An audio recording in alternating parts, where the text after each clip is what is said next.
신앙생활 하면서 구원받았다, 구원받는다 이런 말을 많이 합니다. 실제로 구원은 참 간단해 보입니다. 주 예수를 믿으라, 그리하면 너와 내 집이 구원을 받으리라. 이 말씀에서 보듯이 예수를 믿기만 하면 구원을 받을 수 있기 때문입니다. 그러나 구원을 자세하게 들여다보면 매우 복잡하죠.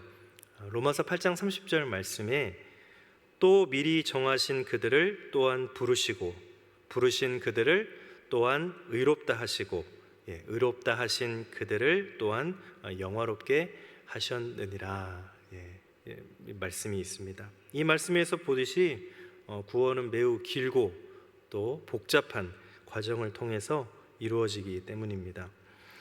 그래서 신학자들이 이 성경을 깊이 연구하여서 구원의 여정을 설명합니다. 우리가 예수 믿고 구원의 길로 들어선 뒤에 구원이 완성될 때까지 우리가 걸어가는 경로를 설명합니다. 우리 장로교에서는 크게 세 가지의 여정을 이야기합니다. 첫 번째는 칭의입니다. 예수를 믿음으로 하나님께 의롭다 여김을 받는 단계죠. 대체로 이 과정을 거친 사람들은 구원의 확신을 가지게 됩니다. 자신은 이미 구원을 받았다라고 이렇게 고백하게 됩니다. 두 번째는 성화입니다. 성화, 예수를 믿고 하나님께 의롭다 여김을 받은 사람들이 의롭게 살기 위해서 애쓰는 단계입니다. 특히 이 땅을 살아가면서 우리가 예수님을 닮아가고자 그렇게 살아가는 단계죠. 이 과정을 살아가는 사람들은 이제 구원을 이루어가고 있는 그런 과정입니다. 세 번째는 영화입니다. 하나님의 부르심을 받아서 이제 저 하나님 나라에 올라가 주님의 영광에 참여하는 단계입니다. 이 과정에 이르러서야 비로소 구원이 완성이 된 것입니다. 그러니까 우리가 예수를 믿고 난 후에 저 천국에서 영생을 누리는 그날까지 구원의 여정을 걸어가게 됩니다. 걷게 되는 것이죠. 우리 구원의 여정을 비행기 여행에 비유해 보면 이렇습니다. 칭의는 비행기가 막 이제 활주로를 이륙한 상태를 말합니다. 그리고 성화는 비행기가 목적지까지 날아가는 향해 날아가는 과정이고, 이제 나아가 영화는 비행기가 목적지에 무사히 착륙한 그런 과정, 그 이후의 과정을 말하고 있습니다. 오늘은 그 중에서도 첫 번째로 말씀드린 이 첫 번째 구원의 여정인 칭의에 대해서 함께 살펴보겠습니다. 칭의란 말은 오늘 본문에서 의롭다 하심을 받았으니, 그죠? 의롭다 하심을 받았으니라는 말을 이제 신학적인 개념으로 표현해 놓은 말입니다. 즉 의롭다 하심을 받았다는 것을 일컬을 칭, 또 오를 의를 써서 칭의라고 한 것입니다. 사실 이 말은 법정 용어입니다. 한마디로 말하면 재판관이 당신은 무죄입니다 라고 이렇게 선언하는 것입니다. 그러니까 영원한 재판장이신 하나님께서 우리에게 너는 죄가 없다, 너는 의롭다 이렇게 선언해 주셨다는 것을 말합니다. 예전에 뉴스를 보니까 유력한 정치인이 대법원에서 무죄 선고 판결을 받았습니다. 무죄 판결을 받았습니다. 고법에서 집행유예와 추징금을 선고받은 그런 상태였는데, 이제 그 상태가 그대로 진행된다면 총선에 선거에 출마할 수가 없는 것이죠. 언론으로부터 문매를 맞을 뿐만 아니라 이제 부패한 정치인으로 정치계를 은퇴해야 하는, 떠나야 하는 그럴 처지입니다. 그런데 다행스럽게도 대법원에서 무죄 판결을 받았습니다. 이제 선거에 다시 출마할 수 있는, 나가게 되는 그런 기회를 얻은 것이죠. 또한 불명예를 벗게 되었습니다. 이분이 한 말 가운데 아주 인상적인 대목이 있었는데요. 이제 편히 발을 뻗고 잘 수 있게 되었습니다. 이렇게 이야기하는 것이었습니다. 이분에 대한 언론 기사를 읽으면서 이 사건이야말로 칭의를 잘 설명해 주는 예화구나, 그런 생각을 하게 됐습니다. 사실 이분은 대법원에서 확정 판결이 나기 전까지는 밤에 잠을 잘 수가 없었습니다. 앞날이 어떻게 될지 불안합니다. 세간의 따가운 시선도 괴롭습니다. 그야말로 살아도 산 것이 아니었습니다. 그러던 중에 대법원의 확정 판결로 이제 무죄가 선언이 되었습니다. 상황이 180도 달라진 것이죠. 그 무거운 마음의 짐을 훌훌 털어낼 수가 있습니다. 또 미래에 대한 새로운 소망도 생기게 된 것입니다. 그야말로 살맛이 나게 되었습니다. 우리 인생도 그렇습니다. 예수 믿기 전에 우리는 무엇인가 설명할 수 없는 마음의 무거운 그런 영혼의 짐에 눌려서 살아왔습니다. 늘 불안하고 또 마음이 편치가 않습니다. 특히 죽음에 대한 두려움, 또 앞날에 대한 불안 때문에 우리가 힘든 삶을 살아왔습니다. 그러나 예수 믿고 난 뒤에 달라졌습니다. 이 정치인이 대법 판사로부터 무죄 판결을 받은 것처럼 우리들이 하나님께로부터 무죄 판결을 받은 것입니다. 하나님께서 우리들이 더 이상 죄인이 아니고 의롭다고 선언해 주신 것입니다. 그동안 우리를 짓눌러 오던 영적인 그런 무거운 짐을 훌훌 털어버리게 된 것입니다. 새로운 소망을 가지게 된 것입니다. 그런데 우리가 주목해야 할 것이 하나 있습니다. 우리가 어떻게 칭의를 받게 되었는가 하는 점입니다. 본문을 보면 우리가 믿음으로 의롭다 하심을 받았으니 라고 말씀하고 있습니다. 한마디로 말하면 우리가 믿음 때문에 의롭다 하심을 받았다는 것입니다. 신학자들은 이것을 이신칭의라고 개념화했습니다. 써이와 믿을 신, 그리고 칭의라는 말로 믿음으로써 의롭다 하심을 받았다는 것입니다. 그러니까 우리가 다만 하나님의 약속을 믿은 것뿐인데 하나님께서 우리의 믿음을 보시고 우리를 의롭다고 여겨 주셨다는 것입니다. 이것은 성경의 일관된 가르침이고 또 세상 모든 종교나 세상 신념들과 구별되는 우리 기독교의 아주 독특한 그런 신념입니다. 창세기 15장 6절 말씀을 보면 이런 말씀이 기록이 되어 있습니다. 우리 한번 같이 읽어볼까요? 시작. 아브라함이 여호와를 믿으니 여호와께서 이를 그의 의로 여기시고, 아멘. 아브라함이 나이 75세에 하나님의 약속을 믿고 가나안 땅으로 이민을 갔습니다. 하나님께서 너로 큰 민족을 이루어 주겠다고 약속하셨습니다. 그런데 나이가 80이 넘도록 아직 자식이 없는 것이죠. 그래서 아브라함은 더 늙기 전에 그동안 충성스럽게 자신을 섬겨왔던 다메섹 사람 엘리에셀을 상속자로 세우고자 했습니다. 그때 하나님께서 아브라함을 찾아오셨습니다. 그리고 다시 약속을 확인하셨습니다. 엘리에셀이 상속자가 아니라 아브라함이 낳을 아들이 상속자가 될 것이라고 약속하셨습니다.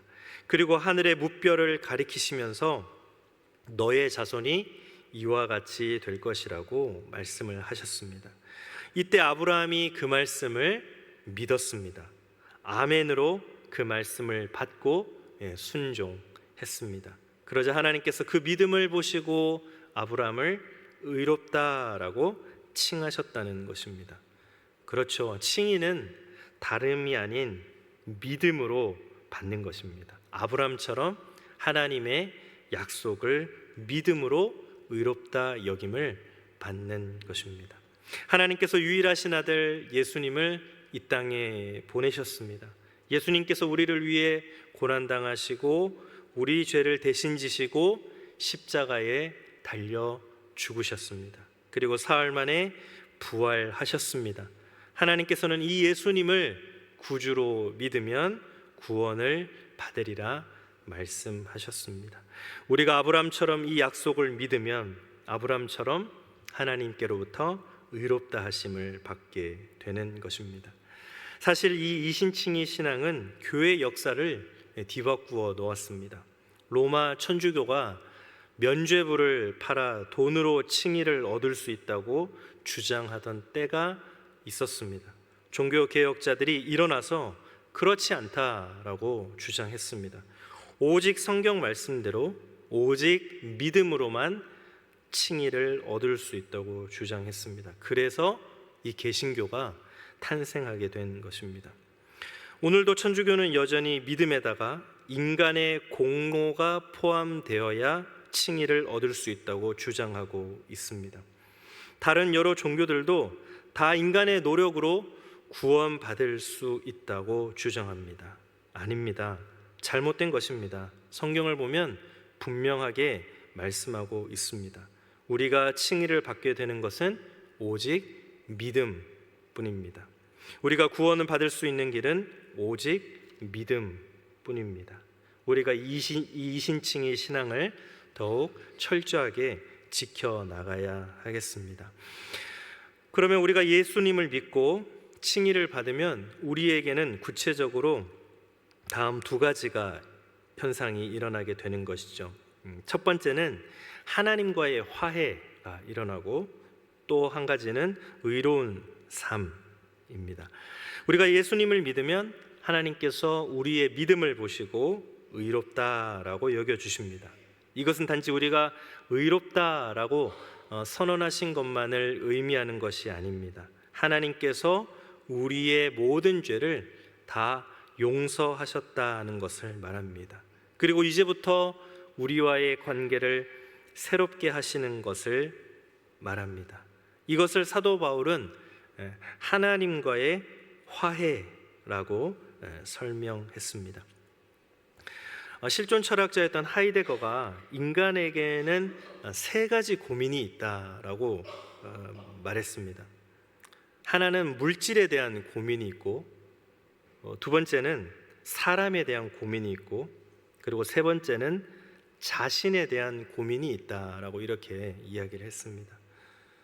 사람들은 먼저 먹고 사는 문제가 시급하니까 이 물질 문제에 몰두하면서 고민한다는 것입니다.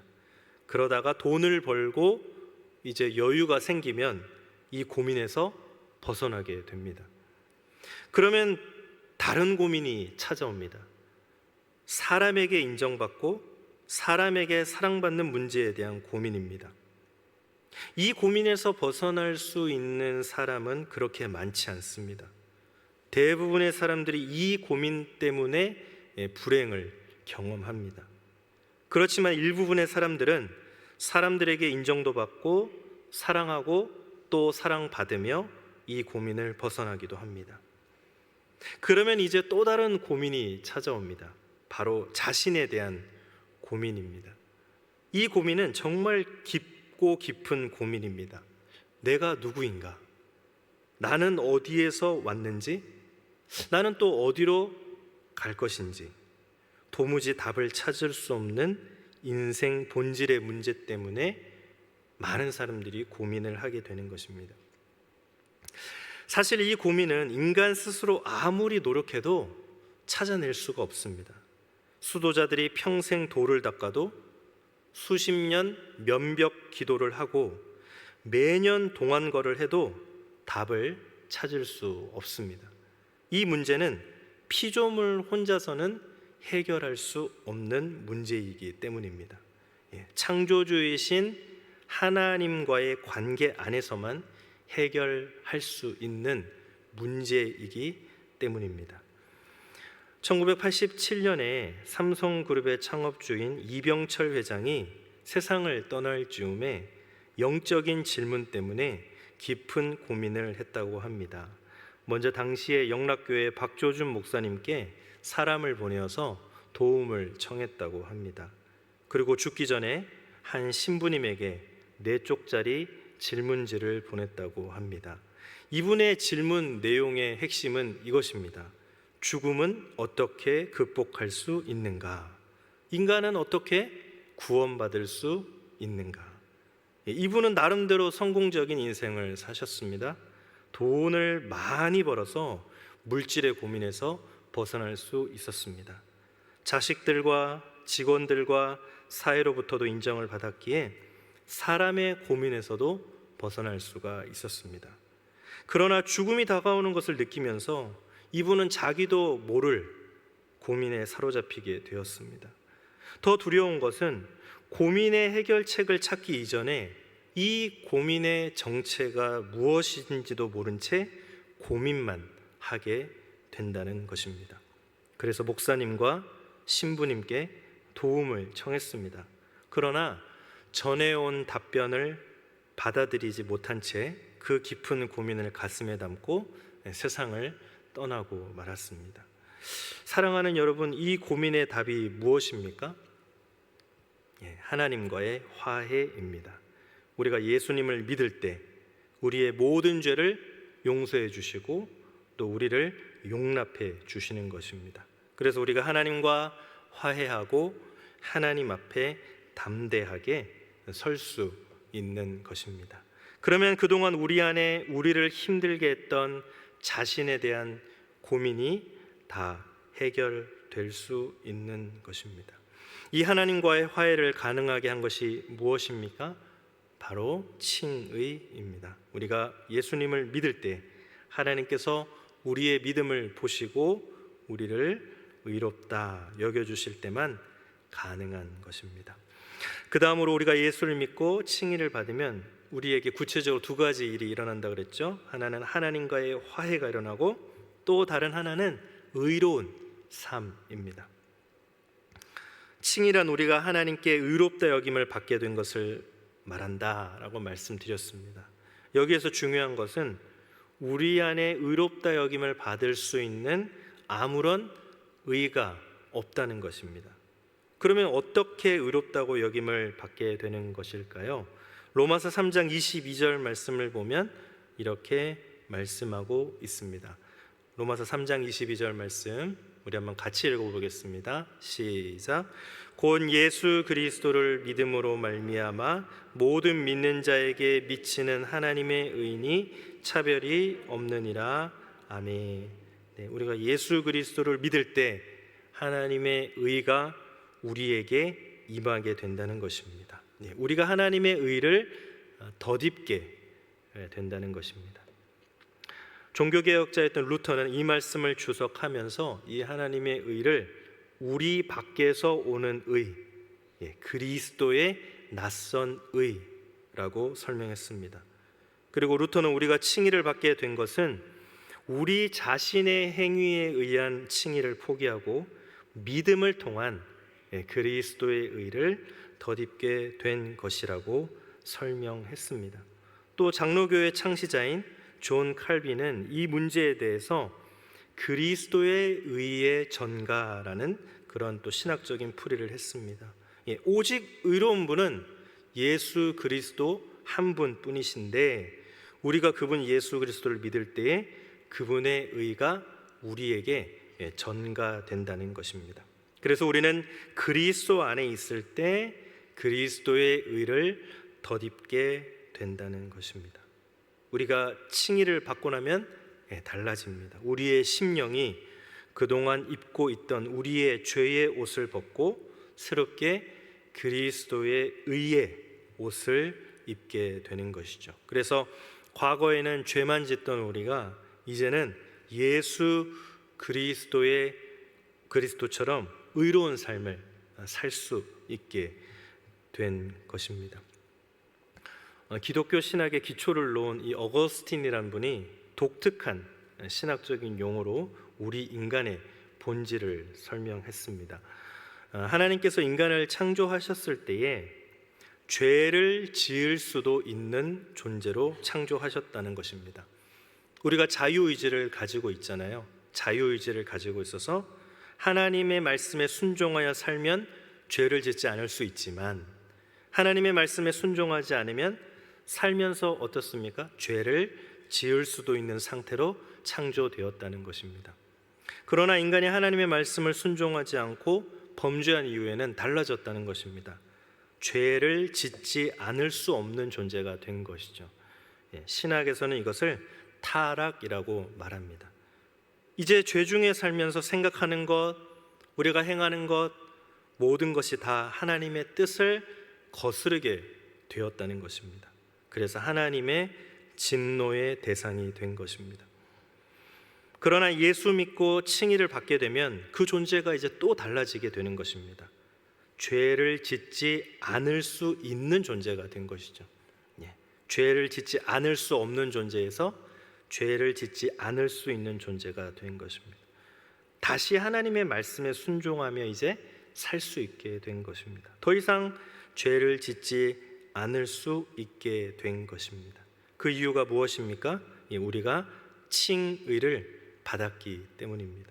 우리가 하나님의 의를 덧입게 되었기 때문입니다. 이 하나님의 의의 도움을 받아서 하나님의 뜻에 순종하며 살 수 있게 된 것입니다.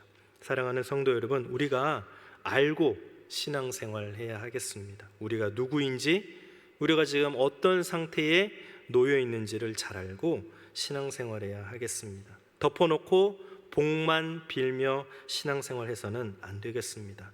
그저 우리가 은혜만 받겠다고 또 신앙생활해서도 안 되겠습니다. 우리가 예수 그리스도를 믿고 그분을 나의 주로 영접하게 되면 우리에게 놀라운 변화가 일어납니다. 가장 중요한 것 가운데 하나는 칭의를 받는다는 것입니다. 하나님께서 우리의 믿음을 보시고 우리를 의롭다라고 여겨주시는 것이죠. 그렇게 되면 우리는 하나님 앞에서 더 이상 이제 죄인이 아닙니다. 그래서 하나님 앞에 담대하게 나갈 수 있게 됩니다. 하나님과 화해를 누리며 우리 인생의 본질적인 문제를 해결할 수 있게 됩니다. 죽음의 두려움도 또 죄의 무거운 억눌림도 다 털어낼 수가 있는 것입니다. 그리고 우리는 하나님의 이제 의를 덧입게 됩니다. 늘 하나님의 뜻을 어기고 죄만 짓고 살았던 우리가 이제 하나님의 뜻에 순종하며 살게 되었습니다. 하나님을 기쁘시게 해드리고 또 하나님께 영광을 돌리며 살게 된 것입니다. 우리가 예수님을 믿고 우리의 모든 죄를 용서해 주시고 우리를 용납해 주시는 그 주님 앞에, 그래서 하나님과 화해하고 하나님 앞에 담대하게 서고 그동안 우리를 힘들게 했던 자신에 대한 고민이 다 해결되는 것입니다. 저와 여러분들은 이제 칭의를 받고 우리의 심령이 그동안 입고 있던 우리의 죄의 옷을 다 벗게 되었습니다. 또 새롭게 그리스도의 의의 옷을 입게 되었습니다. 이제는 더 이상 죄만 짓는 것이 아니라 예수 그리스도처럼 예수님을 닮아가면서 의로운 삶을 살 수 있게 된 것입니다. 이 하나님의 의의 도움을 받아서 하나님의 뜻에 순종하며 살아가시고 또 그 뜻대로 하나님을 기쁘시게 하고 하나님께 영광 올려드리시는 또 명절과 또 영원한 신앙생활이 되시기를 예수님의 이름으로 축복합니다. 기도하겠습니다. 하나님 감사합니다. 우리를 예수 믿었을 때에, 아니 그 전에 이미 죽었던 자로 우리가 타락하여 죄인으로 죽을 수밖에 없는 존재였는데 우리를 구원하여 주시고 예수 그리스도를 믿을 때에 의롭다고 칭해 주셔서 하나님과 화해하게 하시고 또 하나님 앞에 의롭다라고 여겨주심에 따라서 하나님 앞에 나아갈 수 있게 하여 주시고 또 의로운 삶을, 하나님의 의의 삶을, 하나님의 뜻에 맞는 삶을 살아갈 수 있도록, 순종할 수 있도록 인도하여 주시니 감사합니다. 하나님의 자녀로 살게 하셨으니 이제 이 명절을 보내는 가운데 하나님, 우리가 사람들로부터 손가락질 받는 신앙인이 아니라 하나님 우리의 모습을 통하여서 하나님의 영광이 드러나게 하시고 하나님의 향기가 드러나는 귀한 명절이 될 수 있도록 인도하여 주시옵소서. 우리의 신앙을 하나님 앞에 올려드릴 때에